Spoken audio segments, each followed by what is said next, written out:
بسم اللہ الرحمن الرحیم۔ السلام علیکم۔ شہزادہ محمد بن سلمان 17 فروری کو پاکستان کا دورہ کریں گے۔ محمد بن سلمان کا نام بہت ہی کم عرصے میں سعودی عرب اور دنیا کے چند طاقتور ترین شخصیات میں شمار کیا جانے لگا۔ 33 سالہ شہزادے کو سعودی عرب کی فوج، خارجہ پالیسی، معیشت اور روزمرہ کی مذہبی اور ثقافتی زندگی پر اثر و رسوخ حاصل ہو چکا ہے۔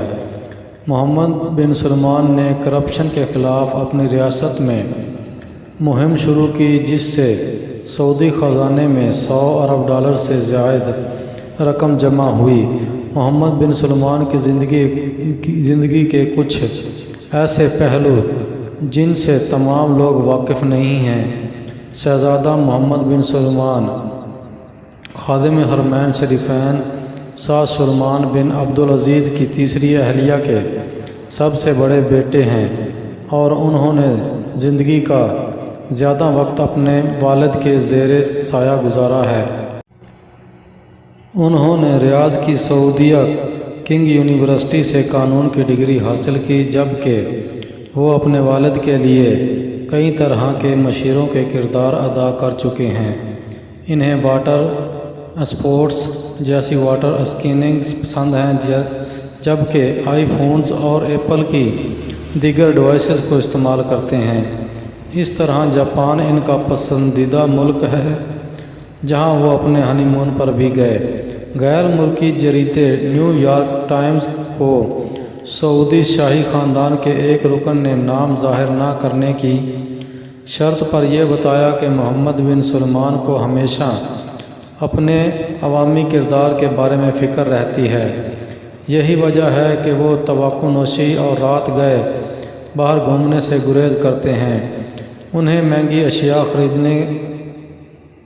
خریدنا پسند ہے۔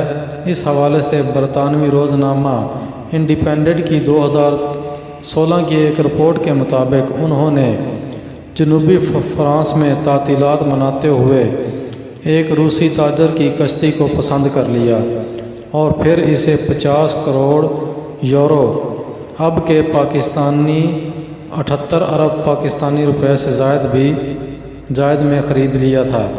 محمد بن سلمان کو یہ کشتی ساحل پر ڈولتے ہوئے پسند آئی، اور اس کی خریداری کا معاہدہ چند گھنٹوں میں طے پا گیا تھا۔ اسی طرح نومبر 2017 میں معروف مصور لیونارڈو ڈاونچی کی ایک نایاب پینٹنگ کو ایک گمنام شخص نے 45 کروڑ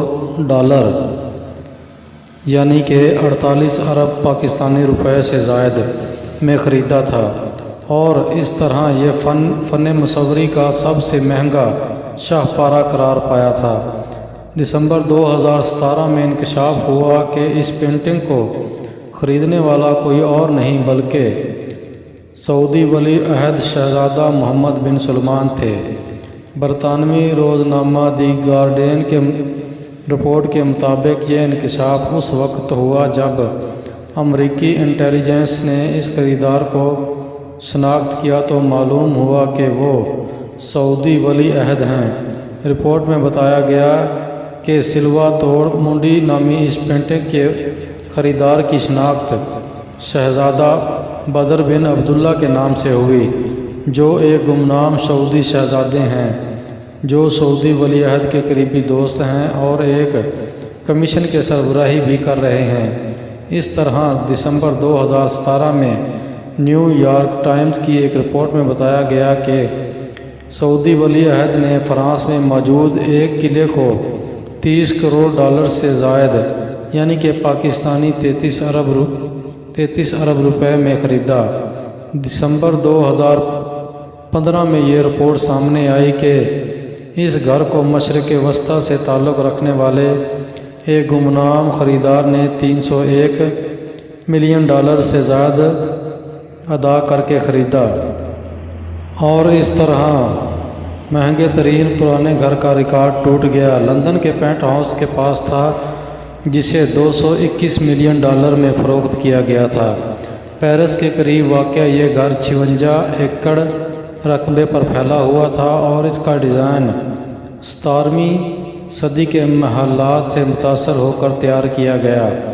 اس کے علاوہ سعودی ولی عہد اپنے ملک کو تیل سے ہٹ کر بھی معاشی طور پر مضبوط بنانا چاہتے ہیں، جس کے لیے انہوں نے 2016 میں طویل المدت اقتصادی منصوبے ویژن 2030 کا اعلان کیا تھا، جس کا مقصد سعودی عرب کی معیشت کا انحصار تیل سے ختم کرنا ہے۔ اس منصوبے کے تحت 2017 میں انہوں نے $500 ارب کا شہر نور بحر احمر کے کنارے تعمیر کرنے کا اعلان بھی کیا۔ سعودی عرب میں خواتین کو ڈرائیونگ کی اجازت ملنے کا رہنما بھی محمد بن سلمان کو قرار دیا جاتا ہے۔